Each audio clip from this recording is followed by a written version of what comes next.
You're listening to the TV Obsessive channel, presented by TVObscast.com.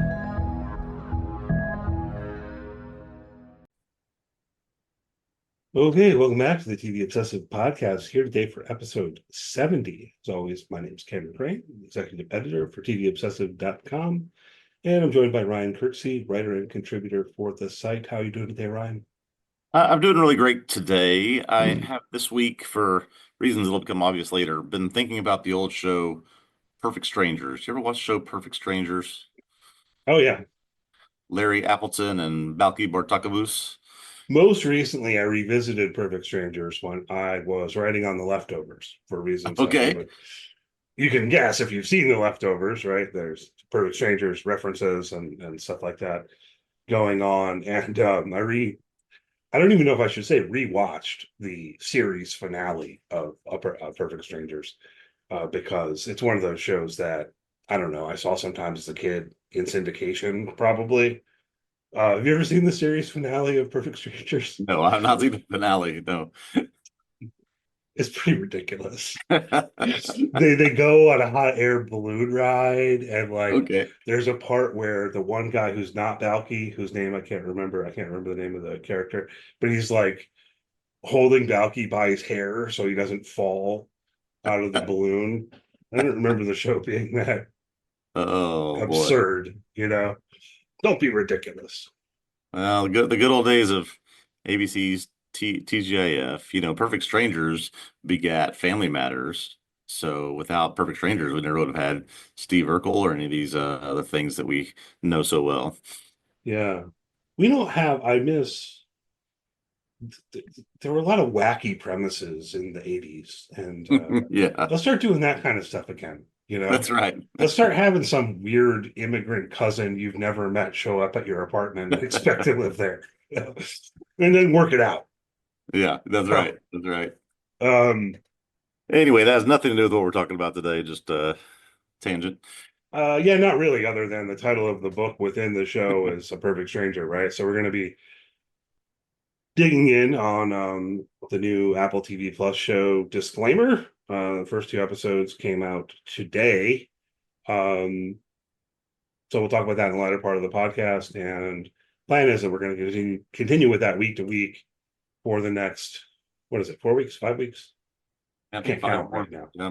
Whatever. Until November, early November. I think it's only 4 weeks. Like they're really kind of Yeah, that's doing it true. pretty fast. Um, anyhow, as per usual, first we'll talk a bit about what's been in the news this week that caught our eye and what we've been watching, all that good stuff. It's October 11th. Where do you want to start, Ryan?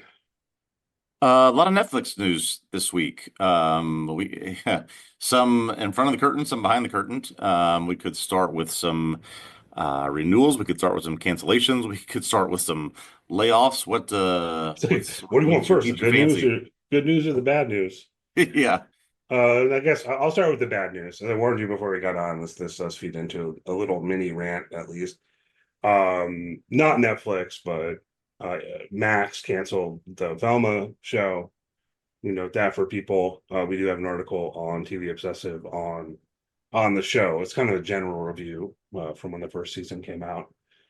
I never got around to watching it, but it seemed like it might be interesting, right? I mean, like this Mindy Kaling is involved and so on. Yeah, I was gonna say it was Mindy Kaling and her Um, partner Charlie Grandy, both of whom were on worked on Office, with whom worked on Mindy Project. This was apparently some strong, sophisticated humor. This wasn't just a kids hijinks show, and apparently was very well received, and now gone after two seasons.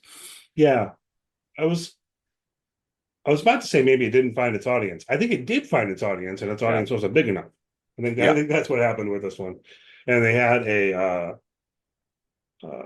Halloween special. I guess it just came out, and now they're saying no more Velma. So that kind of sucks. But as I was mentioning to you before we got on, I didn't even remember that there was a season two. Um, and I think probably I had noticed, it might have been on like one of my lists or whatever, and we didn't have anyone write on it. But related to that, also canceled is the Netflix show Chaos, which I don't really recall seeing hardly any promotion for, or like nothing about the show. But after it came out, I started seeing some people. really praising it, saying, "Oh, wow, this is great." Based on Greek mythology, you've got Jeff Goldblum of all people as Zeus and so on, like a pretty good cast. And this was what, 6 weeks ago or something that this show came out, 5 weeks ago. Um, and it actually like made my list of things to watch when I find the time. I was like, oh, that sounds pretty cool. I'm gonna watch this show. I probably am still gonna watch this show, but they canceled it. Yeah, I think No, this it's did, canceled. as you said, I don't remember much, if any, publicity of this before the show. I think it had a built-in audience for people that just will watch whatever Jeff Goldblum does. Um, Premise certainly sounded interesting as this modern day version of Greek gods and Jeff Goldblum playing Zeus. I think this also did find some kind of audience. So yeah, not quite sure other than just numbers why this would get canceled so quickly. Yeah, so this is my mini rant. Promote your damn shows. Yeah, I mean, I don't know. Because at the same time, then, as I'm collecting up, looking through the news and for things to talk about, there's this news item from Deadline that Netflix is actually laying off people in their publicity department. right. Laid off some like 10 people this week. So I think, Ryan, that what's going on is that particularly Netflix, but potentially other streamers also who try to kind of model themselves on Netflix, but particularly Netflix. If I complain about them not promoting their shows, what they're thinking is we don't need to promote our shows. Trust the algorithm, right? Yeah, That they yeah, want their shows to succeed on the basis of people using Netflix, the show being suggested to them, yeah. the people then thinking, oh, that looks interesting, and pressing play. And that's all fair enough. But the other thing is, they're also, to my understanding, and I read into this a bit, really judging things based on the early metrics. How many hours of streaming did we get in the first week? Yeah, yeah, What's the completion rate, you know, yeah. within the first week and stuff like that. So when you're not promoting your shows before they come out, and then you're only giving it like maybe a few weeks to catch fire before you decide, oh, this is canceled. I don't know. I just think that kind of sucks. And I still probably plan to watch the existing season of Chaos at some point. But man, they're not giving us a lot of time here. Well, so this was the comment I was going to make to you earlier before we got on here, which is it seems like Netflix has had one too many baby reindeers on their hand, which is, oh, we didn't do literally a thing for this show. And whether it's the algorithm caught it or word of mouth spread or whatever it was and exploded into an Emmy-winning phenomenon, they've had a few of those over the years. And Mm-hmm. I don't know if their strategy is just we should make more of that happen. We will manipulate the algorithm to make more people get the eyeballs on these shows. But I just that thing literally caught fire over the course of a week or two. I just don't know how you can expect with all the content you're putting out there, how you could expect that of all of your shows. I think they don't expect it of all of their shows. They just then cancel the ones that don't do well enough Yes, per right. the algorithm.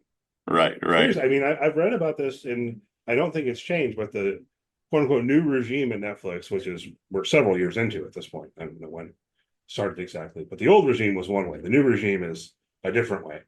And with this new regime, I mean, they basically I forget her name, but I read this long interview with someone, I don't know, the head of content or whatever. I don't know what Yeah. her title is.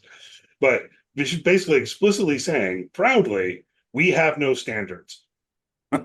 We don't, we like, who are we to say whether something's good or not? Right, right, right. The That's for the algorithm market tells to us, decide. Yeah. right? So I mean, clearly they're making there's some way in which they're making a decision about whether to invest money to produce the thing in the first place. But when it comes down to it, they don't care whether it's good. They don't care whether it's critically acclaimed. They just Yeah. care whether people are watching and They going, don't they I don't care guess. whether they have Jeff Goldblum on the top of it. Mm, It just it's all bottom line to them, which in one sense I can somewhat understand, but yeah, why not give a Jeff Goldblum project room to breathe a little bit and let that thing materialize? But again, yeah, if you're laying these people off, you have no desire to do that. or just like, promote it at all. Again, it's like Yeah. I'm running a TV website and I'm trying to pay attention and I missed this and then saw something about it. I mean, it was similar to, so this is the thing. I thought Chaos was pulling Baby Reindeer Mm, kind of move because I was starting to see buzz around it after it came out on yeah, social yeah. media. But nope, not good enough. Not Canceled. good enough. Yeah, not good enough. Well, there were some things at Netflix that were good enough to be renewed. We did get news about several of those things this week. I wanted to maybe start with The Diplomat, which we did talk about this show very briefly. I want to say around the time that the first season came out. The first season was another one of these things that instantly became very popular. Mhm. This stars Kerry Russell as sort of a foreign diplomat who goes overseas to and then sort of serves in a sort of spycraft role for the U.S. government. I think I told you at the time that I made it through 3 or 4 episodes. This show wasn't really for me. Yeah. It quickly got renewed for a season two, and now 2 weeks ahead of season two, they've already given it a season three. Now, even though I said that first season wasn't for me, they've got me with the trailer with Allison Janney showing up as the vice president for season two. So I might just have to check out and see what she's doing here. All right. Yeah. I mean, hard to resist Allison Janney. Yeah, So that's fair. I have not checked out the show at all. I know that people like it. It's fairly yeah. popular. At least I don't recall you saying some things about how it wasn't quite for you when the first season came out, and that might have discouraged me a little bit from watching it. But maybe I will. But again, so all right, this is good news for fans of The Diplomat. Netflix clearly trusts that this is going to do well, like season one did well, and we're going to go ahead and make season three, and let's get it out there.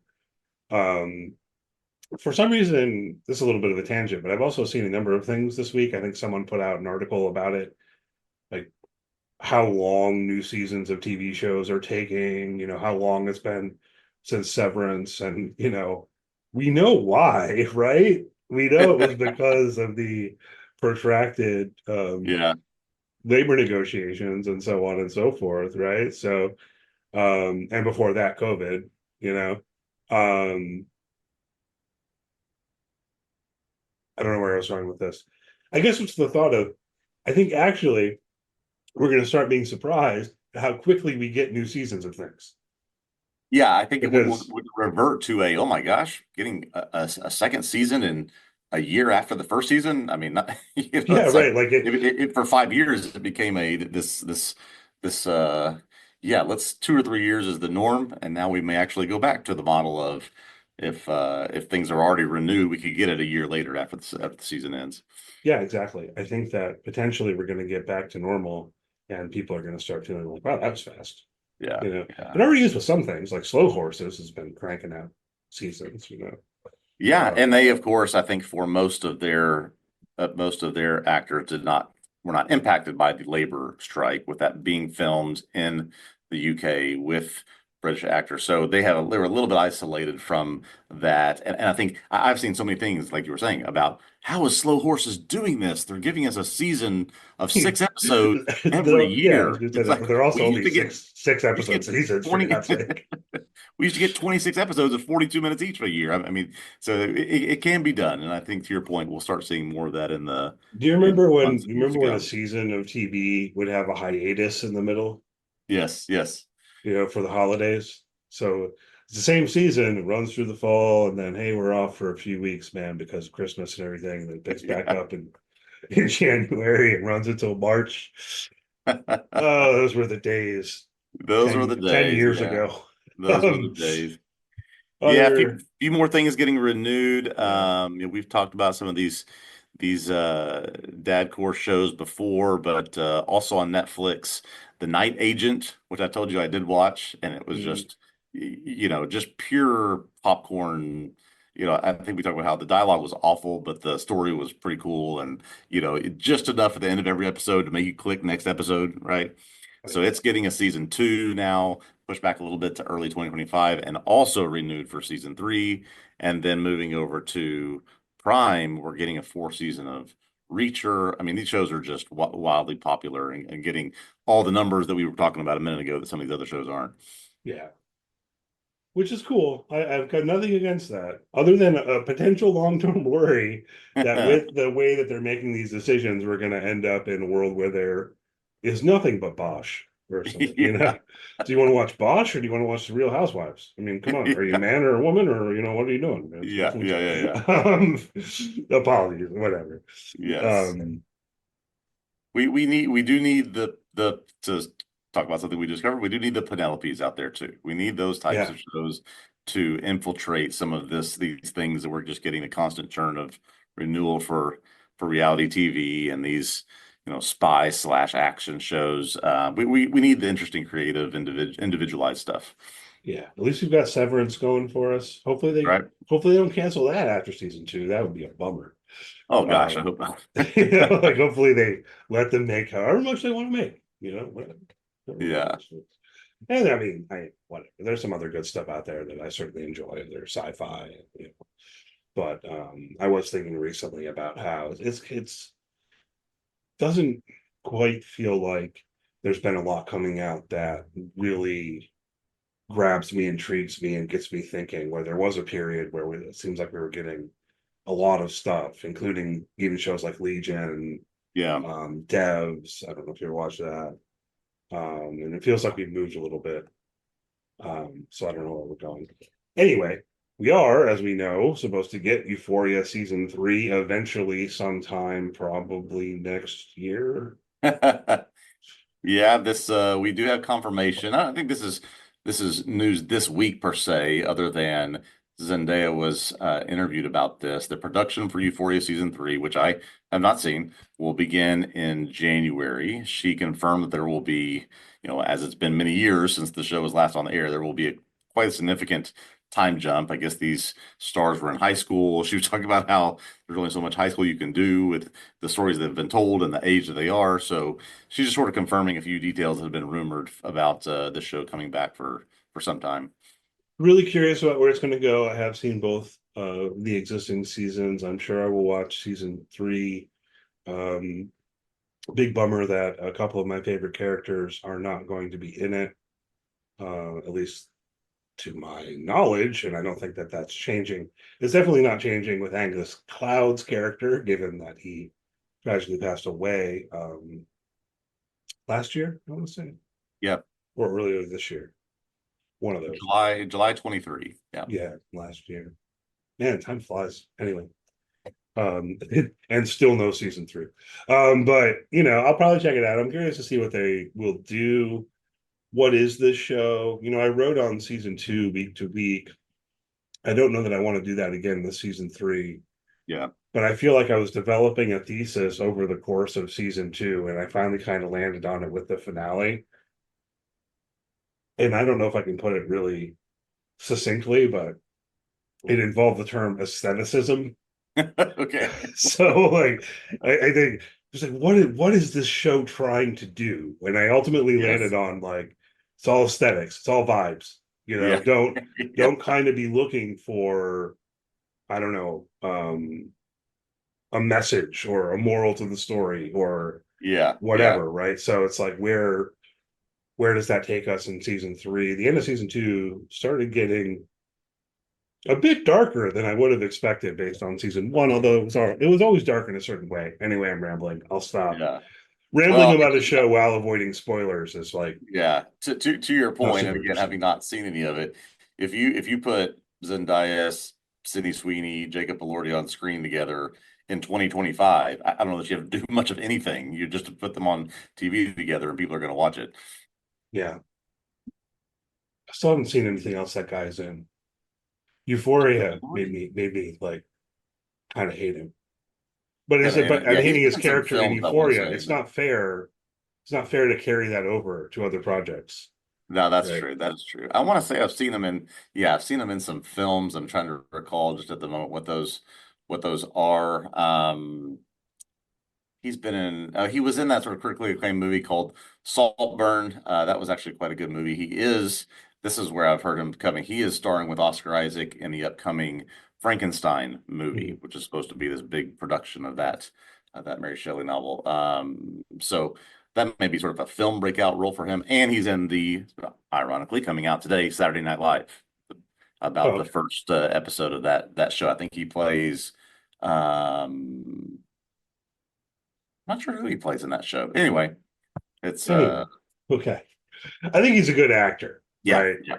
Probably, right. I don't think that the person is actually the despicable character on the show. I'm not making that kind of mistake, but Yeah, um, yeah, not a big fan of his character on the show. yeah. Oh wait, Um, let me self-correct. He is not in Saturday Night Live. That was a rumor. He is not in Saturday Night Live. Sorry for that mistake. He is not in that movie coming out today. So retract that statement. all right, you cut it out on the edit. Yeah. I'm not gonna actually do that, but theoretically could. Um, I decided this week I haven't been watching too much new stuff, but I did check out. I watched the first episode of Abbott Elementary after we were talking about it last week. Okay. We were talking last week about the planned crossover with It's Always Sunny in Philadelphia. Yes. Um, I also popped in on It's Always Sunny and tried to figure out how many seasons I had watched and watched the first episode of a season that I think maybe I'd seen before. So I'll figure it out eventually. Um, but anyway, Abbott Elementary, I watched the first episode and it was fine. That's my Yeah. reaction. Yeah. I didn't really love it. So I am curious, Ryan, if you've seen everything really.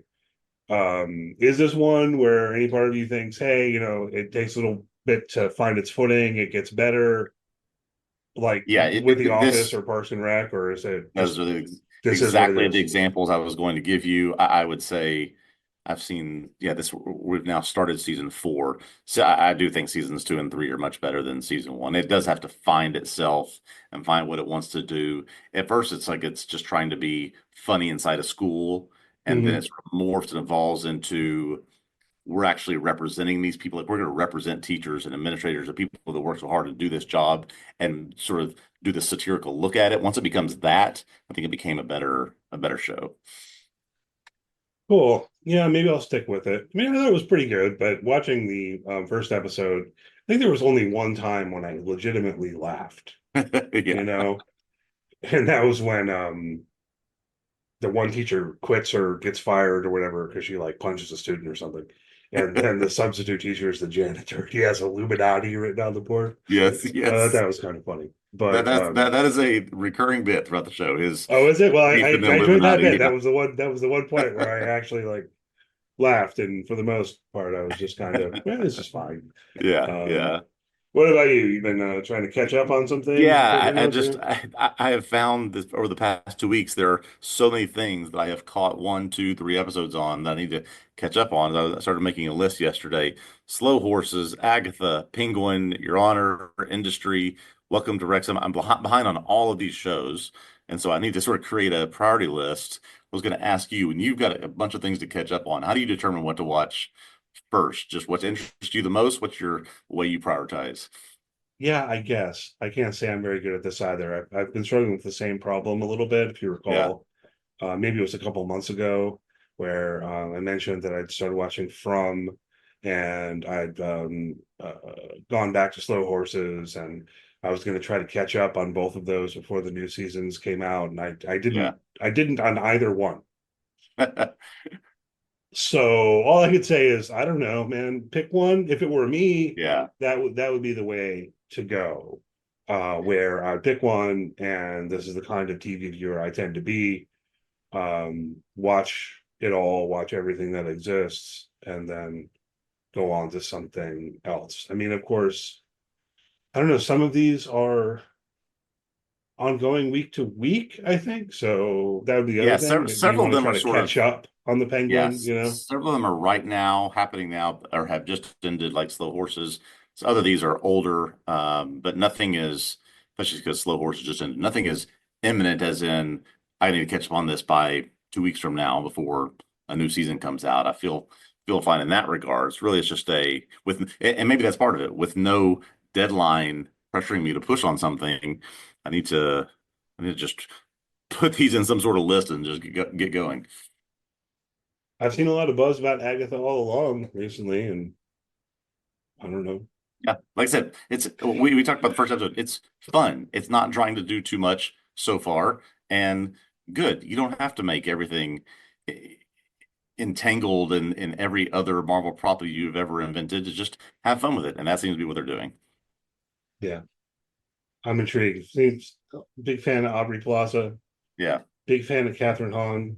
They're really kind of tempting me to watch some Marvel television. I don't know. I don't know if Don't I do it. will. Don't do it. Don't do Don't do it. All right. All right. I won't. it. I'm not signing back up for Disney Plus. Yeah.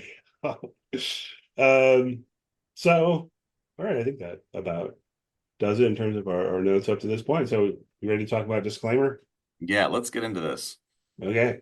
So again, this is new show to Apple TV Plus. Came out today, October 11th, premiering with 2 episodes. This is our second show in a row, Ryan, where each episode is just a number.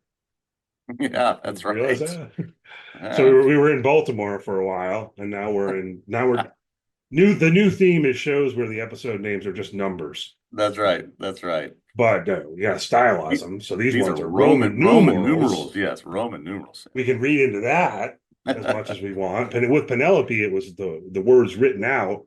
Right. Clearly, the connotations differ. Anyhow, episodes 1 and 2. We're going to dig in with spoilers on the other side of a brief musical interlude here. And so we'll be back in about 10 seconds.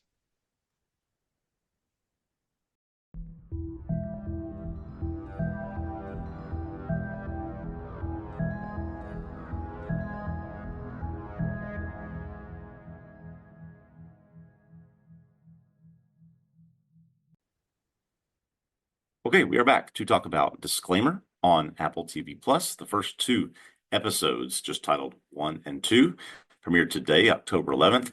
This show is written and directed by Alfonso Cuarón, who's known for his work in film, but is adapted from a 2015 Renee Knight novel of the same name. A quick plot recap here before we break down these first 2 episodes.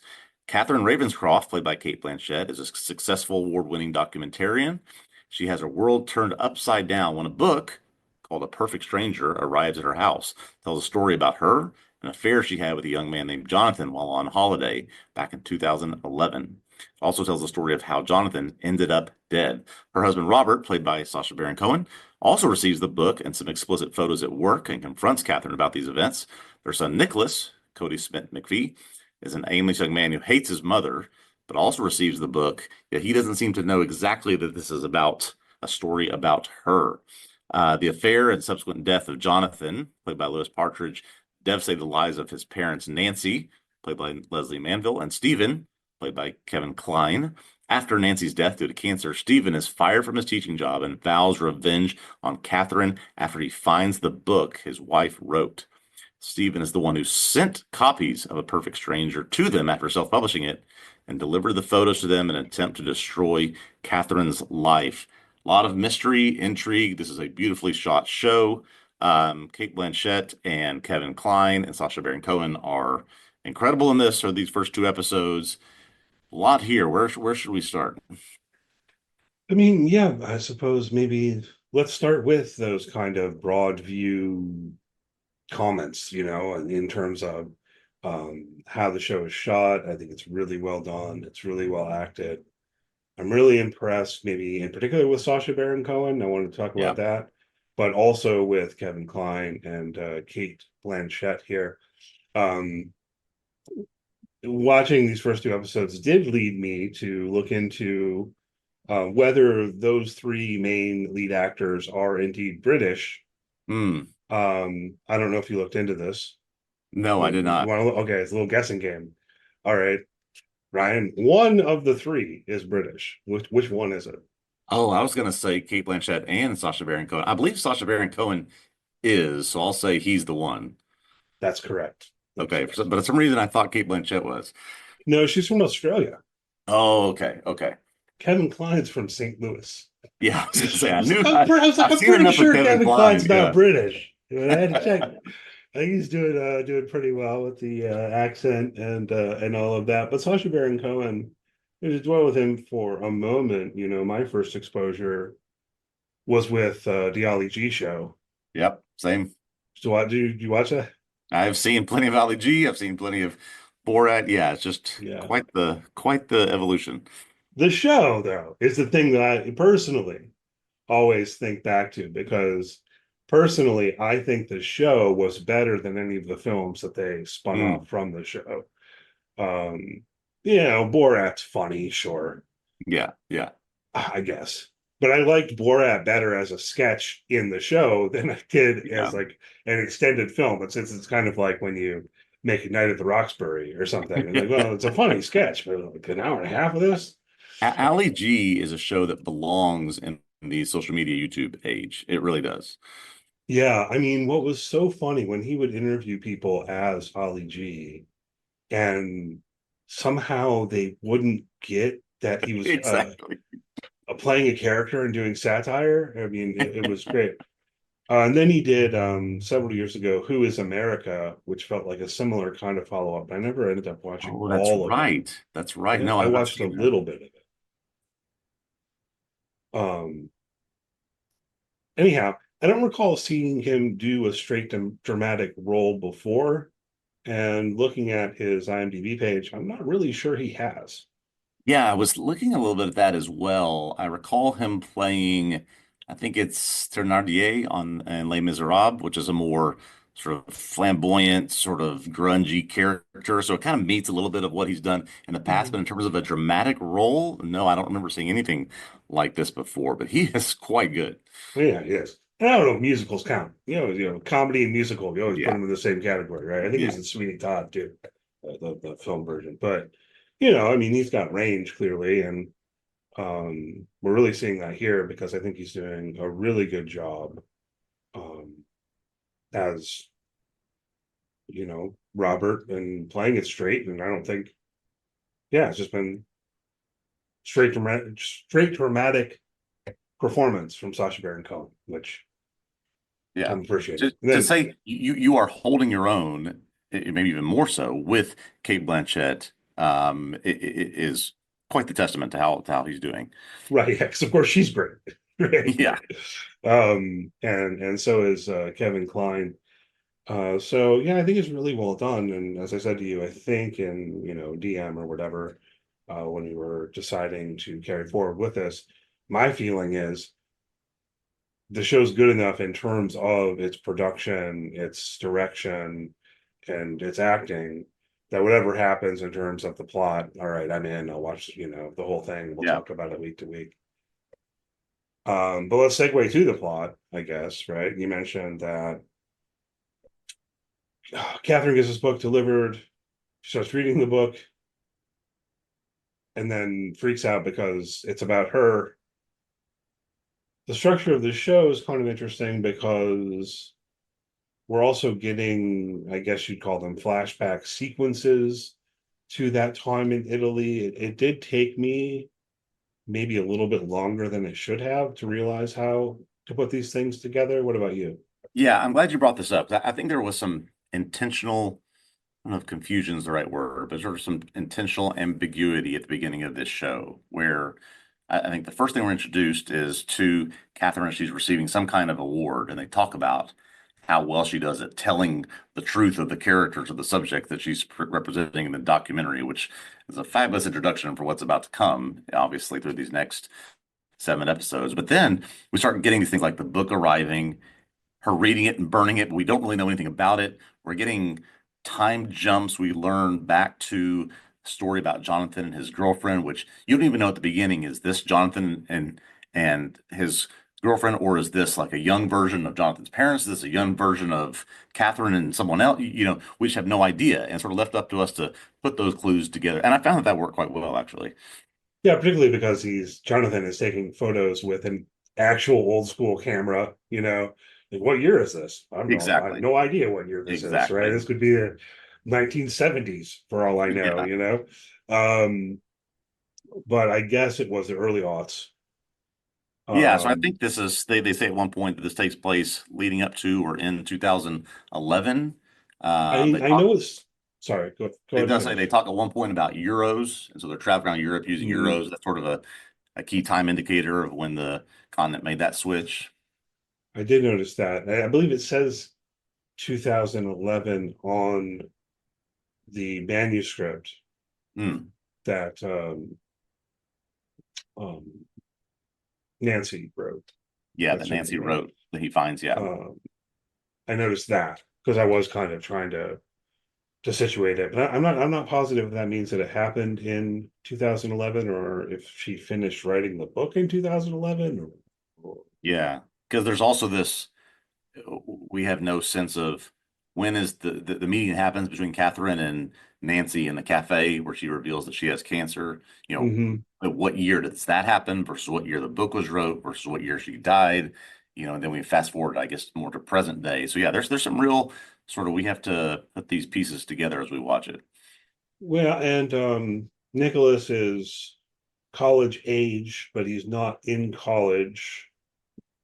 He is, we are told, four when Yeah. Jonathan meets Catherine in Italy. Um, that doesn't quite 2011. If it's 2024 in the main storyline, that would only make him 17. I feel like he's a little bit older than that. Yeah, he does seem older. He's living on his own. He has a job, should be, at least is in college age. So it may have been that this sort of the past story culminates in 2011, but it happens at a period of a few years before that. Something like that. I don't know. Yeah. Wait. Yeah.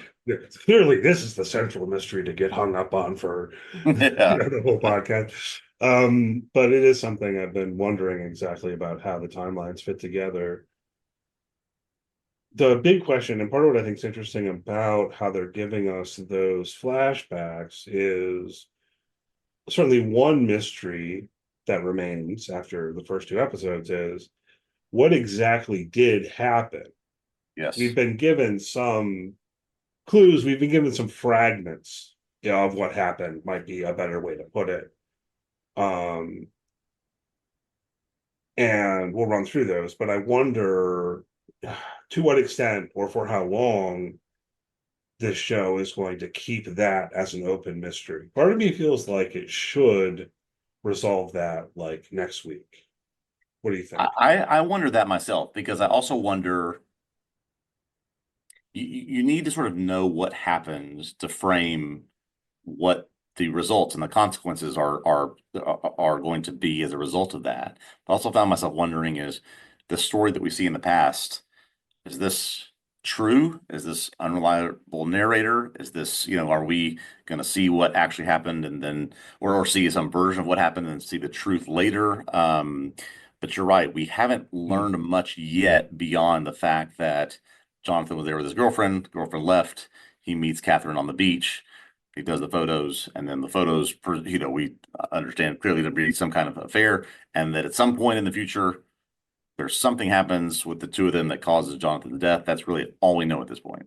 Yeah, that he dies somehow. Hmm.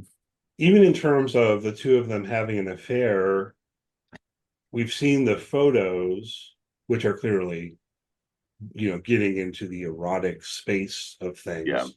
I don't know that it's entirely clear though, how what all is involved in that affair.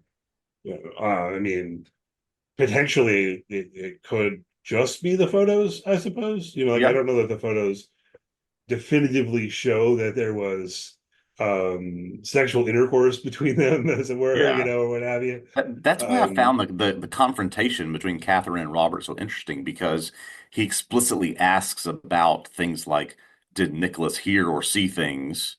And she tries to convince him that no, he didn't. So I was asking myself the same question in terms of what actually happened and when did it actually happen? Did all of the things that we're going to find out happen over the course of this one half of this holiday that Catherine and Nicholas are on together after Robert left? It seems like that's the case. We don't have an indication yet that Catherine and Jonathan met up again at some point, but I guess that's to be determined. yeah, no, interesting. Yeah, indeed. Um, so yeah, we have those fragments. I mean, I half expected her during that altercation at the end of episode two to claim that Yeah. it was just the taking of the photographs, Yeah. but she didn't. And but also like maybe didn't really have an opportunity or never gained control of that conversation in any Yeah. way.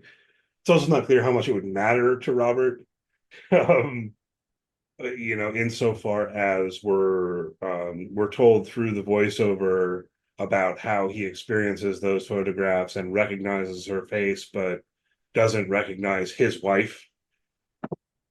I thought that was interesting. Yes, yes, yes. Yeah, I just I do love, and I think we touched a little bit of this. I do love how we've got a very unclear or incomplete picture of what's happened so far. And maybe we'll get pieces to fill in as we go.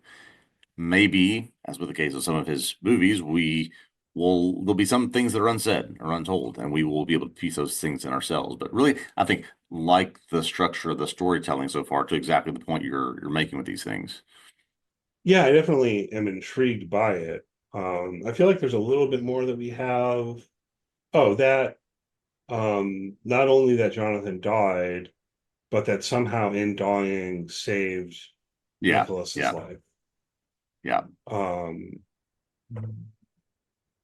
which, led me in the direction of thinking like, oh, did he save him from drowning in the Mediterranean Sea or something?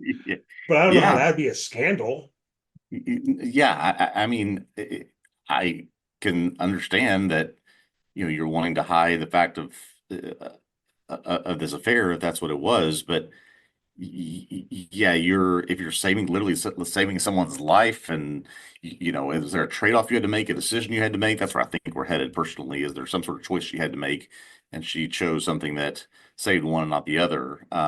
Is that a horrible thing to have to reveal? I mean, I guess we'll learn more about these characters as we go. We don't have enough yet. Right. So this is part of my worry, Ryan. I want to get this out there. That while I'm enjoying the narrative framing, part of me worries, in particular, being who I am personally, that I'm going to be um, what's a good word? We'll say underwhelmed, as the kids Mm, say, like by how bad what she did was, right? Because they've kind of set it up with this framing of, oh my God, she did something really, really bad, yeah. really, really, really bad. Um, and she's been hiding it, and now it is coming to light. I, And and I'll tell you, I'm completely with you. I don't know what it would be that would just shock me to the point of, oh my gosh, I can't believe that she did this or was involved in this. I'm much more interested to see what is the plot that Steven's concocting, and what's he trying to do to her, and will he succeed? That I'm much more interested in to what ends is he willing to go based on whatever it is that she did. yeah, and we've gotten a couple of people, including Catherine's own son, saying Hmm. that the version of her in the book gets what she deserves. So Yes, clearly, the story in A Perfect Stranger goes beyond a sort of factual recounting of past events through to some kind of comeuppance that exactly. And I ends in believe her dying or something. I Stephen's think colleague makes at the it. school says exactly the same thing. She got what she deserved. So yeah, there's a plot baked into that. Right. So Uh, all of this is implying that what she did was pretty bad. yeah, exactly. But that also raises the question of, okay, if Catherine starts to realize like these events are playing out, what does she do then to stop them or try to avoid them? Or does she realize that she is not just has been in the midst of a story, but is currently in the midst of a story of things that he wants to do? Yeah, what I'm hoping for, episode two ends with Robert storming out and so I'll just read the book, Yeah. right? So what I'm hoping for is that in episode three we get what the book says happened, Hmm. whether that is clearly what actually happened or not. I'm kind of hoping that what we get is um through Robert what the book said happened, if that Yeah. makes sense. And if it then remains something of a question of whether or to what degree that matches up with reality, that's fine. But I am a little worried if they leave that mystery hanging for too long. Hmm. I'm a little worried about that because the longer it hangs out there with with the thought that you don't know exactly what happened, but it was really, really, really, really bad. Yeah. It's like the greater the chance that when I find out, I'll end up thinking that wasn't so bad. Yeah. Yeah. Well, What? and to that end, they have two big bows to tie up, one of which, as you said, should be done soon. That is the what happened, at least the version that it says in the book, or the version that we see in some sort of flashback. Then it is what are the eventual outcomes of this story that's being told out in the pages of this book. They clearly have to address both of those, but I think you're right. They need to do one relatively soon so we can see the rest of it play out. I think so. And Yeah. I kind of expect so, but who knows? Who knows? Yeah. I mean, I do trust how the story is being told to this point. They're doing a good job. So I don't mean to be saying anything to the contrary on that. You put in our notes here on the show sheet a question that I think is a good one to discuss. Yeah, how exactly would Nancy know enough details to write the book? Yeah. So I'm thinking about this a lot since I finished the second episode, which is I'm of the opinion that this whole story between Catherine and Jonathan happened on one holiday, one trip to Italy. I don't believe from the clues we have that they have over time gotten together after that date. So if that's the case, what Nancy has to go on is whatever police told her about her son's death, some photos that she found on her son's camera, and really not much else. So somehow she has written a book that tells the story of them together, her son's death, and then what happens to Catherine as a result of that. And I'm curious sort of where she's getting her information. Maybe the police were able to give her a lot, but it's like, how do you know enough to write a book? Yeah, because in their meeting that we see, she's calling Catherine out on um, how she told the police that she didn't know Jonathan prior to Right. the event where he died. I take it. That's how I was reading that. So, okay, clearly Jonathan's mother, Nancy, is finding out that they did know each other before that because she gets that roll of film developed and is like, hey, what's going on here? Yep. So maybe that spurs further investigation, but how much could she find out plausibly through that investigation to lead to the point where when Catherine reads the book, she's thinking, oh no, that's me. Exactly. Exactly. I think there's a little bit of a paradox here happening of in order for Nancy to know enough about this story to to write a book where Catherine reads it and says, "This is me. I'm going to go," within an hour, she's burning the book thinking this is who I am. There has to be some sort of information that's been given to Nancy, but how can Nancy have retrieved that if, in fact, this was an isolated holiday? There was not much communication, if any communication, to Jonathan's parents about this. I think that's would sort of add that layer to the mystery of sort of how is this going to be resolved? Yeah, we do see Jonathan writing them a postcard, Yes. and it is possible that he wrote further postcards or letter, even, Yep. you know. But Um, again, why would he write them a postcard and give them details about this when he just sent a girlfriend home grieving because her aunt passed away? I just don't yeah, know why. you don't think So, he'd follow up with, oh, I met this really intriguing MILF. yeah, really. You don't think that you would do that, but I'm just poking at it, trying to figure out Yeah. um how she could have enough information. Yeah. Um I have the feeling that the show is going to have to answer that, or at least I Yeah. hope it does provide enough to make that feel sufficiently Yeah. plausible. To reference something you were talking about earlier, there is the leftovers, let the mystery be, and then there is this. We need the Yeah, mysteries to be resolved here, right? yeah, this isn't that, right? It's the you got to distinguish between what you might almost call questions Yeah. that we have here.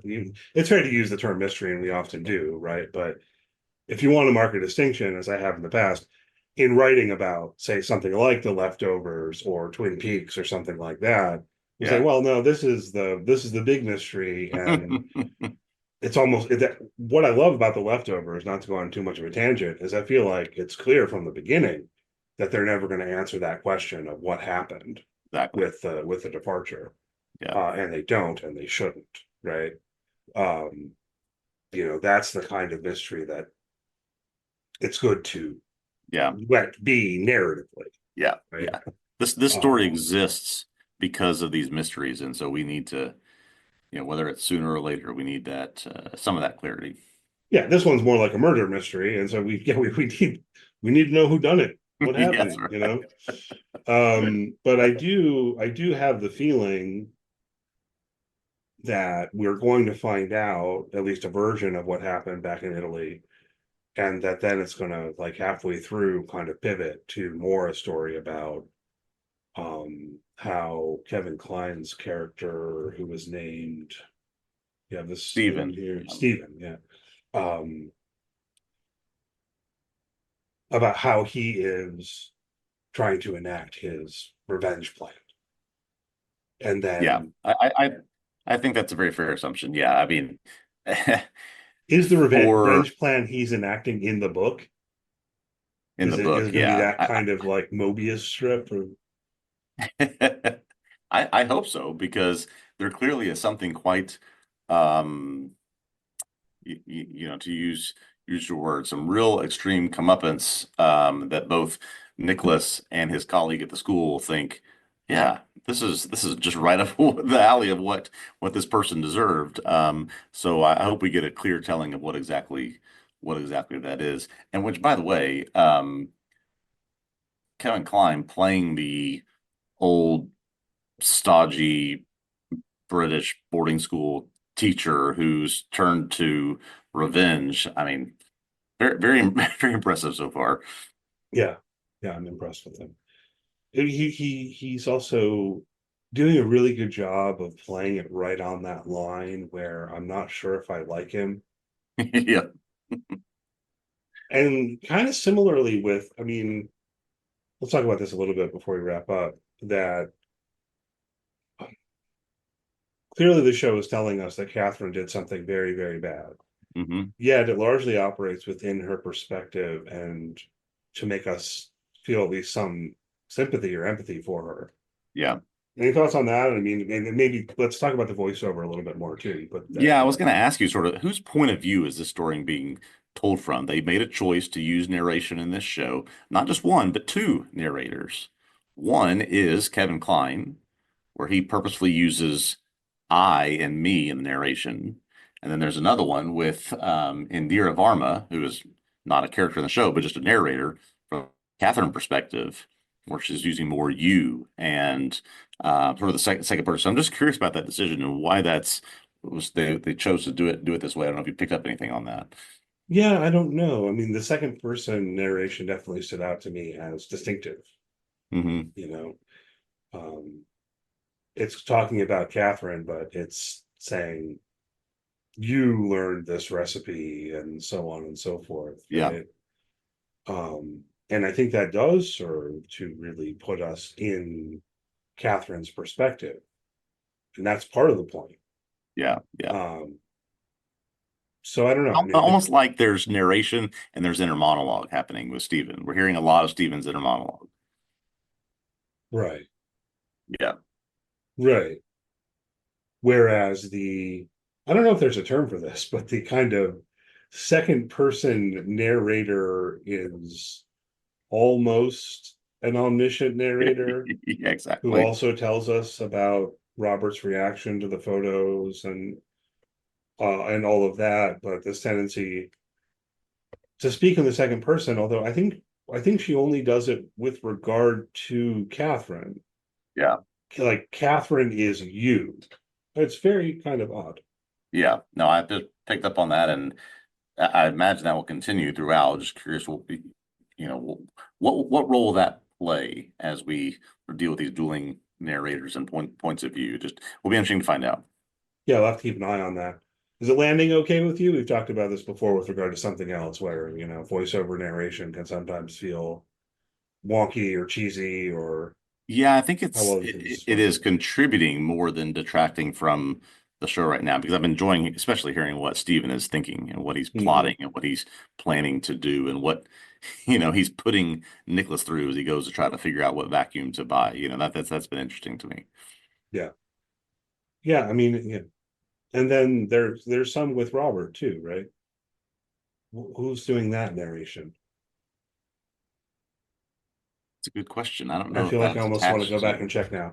I know that Yeah, there is, right? Because there are bits about how Robert is disappointed in his son and all of that. yeah.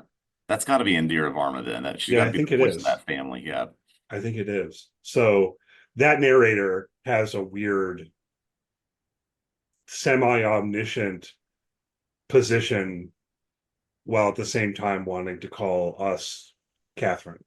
Yeah, exactly. That's who you are in this story. Yeah. You're Catherine in this story. You're not going to like Yes.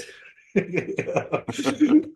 So that's kind of cool. It is kind of distinctive. I Yeah. don't know if I've encountered that before where the narrator is using second person like that. So Yeah. Yeah.